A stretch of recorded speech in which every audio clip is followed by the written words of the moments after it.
The coronavirus presents a public health emergency characterized as a pandemic. Stay at home. Stay home. Quite simply, stay at home. Yeah, I don't think I need to explain more.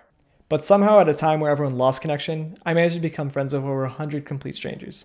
And this is a story on how I did it. Just like a lot of people, I was supposed to be starting my internship that summer. Things changed, and I suddenly had a lot of free time. The first question every interviewer is going to ask you is, what did you learn during the pandemic of 2020? Leaving quarantine a better version of myself is what I wanted to do, but I needed some inspiration first. Yo, what should I do this summer? Well, I don't know. I mean, you like Yes Theory. Why don't you do something with them? That's a great idea. You know what? I will. For those of you who don't know Yes Theory,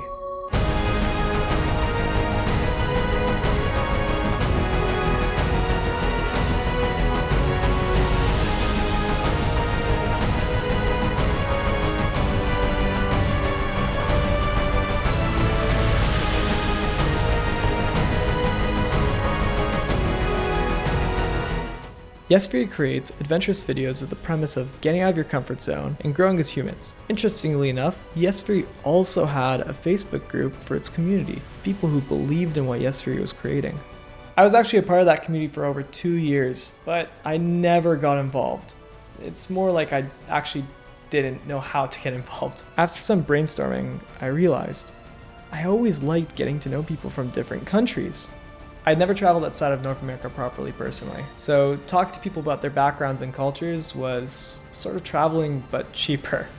Then it hit me, why not make a post in Yes Theory's Facebook group asking for people to be a part of my project, which had 2 goals, which was to have an open conversation and hopefully become friends.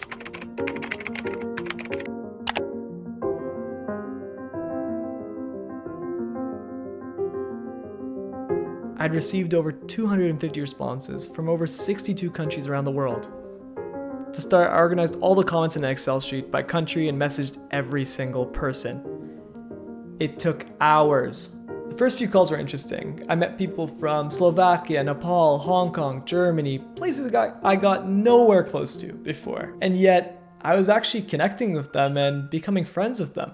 The support I started receiving was amazing, even at times where I felt burnt out. People would message me saying how much the conversation meant to them, and that it made their day or highlighted their quarantine, and I was actually speechless. I was just a random 22-year-old from Toronto, and yet I was making an impact. That got me motivated, and I just wanted to meet as many people as I could. Hi, I'm Balim. Hello, I'm Janae. Hey, I'm Annika. Hey guys, I'm Rachel. My name is Anissa. My name is Chandler. David. Eric Chow. I'm Bruno, and I'm from Italy. And I'm from Damascus, Syria. From Indonesia. North Macedonia. Brazil. Philadelphia, PA. From Mexico. Virginia in the United States. France. Italy. Singapore. Tunisia. Germany. Morocco. The United States. Panama. El Salvador. Washington. Switzerland. Always remember to seek discomfort. I remember in the beginning of my project, I would be so stressed that when I'd walk in, the conversation would be dry or we wouldn't have a connection in some way. And yet, call after call, it just got easier. But I realized I was learning more than just how to talk. I learned 3 big lessons from the people I met. My first lesson on judgment came from Tony in call number 4, which was no matter where a person's from, what they do for a living, or what their hobbies are, a great way to get to know someone is to have a meaningful conversation. My second lesson on listening came from Caitlin in call number 30, which was when you're having a conversation with somebody, really try to clear your head of any external thoughts. Focus on what the person is saying rather than what to say next. We have 2 ears and 1 mouth. That means we should listen more than we speak. My third lesson on value came from Jeremy in call number 46. Know the value of yourself and the value that you provide to others. At the end of the day, we're all humans, so no person is above you or below you. We're all the same at the end of the day. I met 134 people from 56 different countries. Everybody I met was amazing in their own way and really took the phrase, a stranger is a friend that you just haven't met yet, to a whole new level.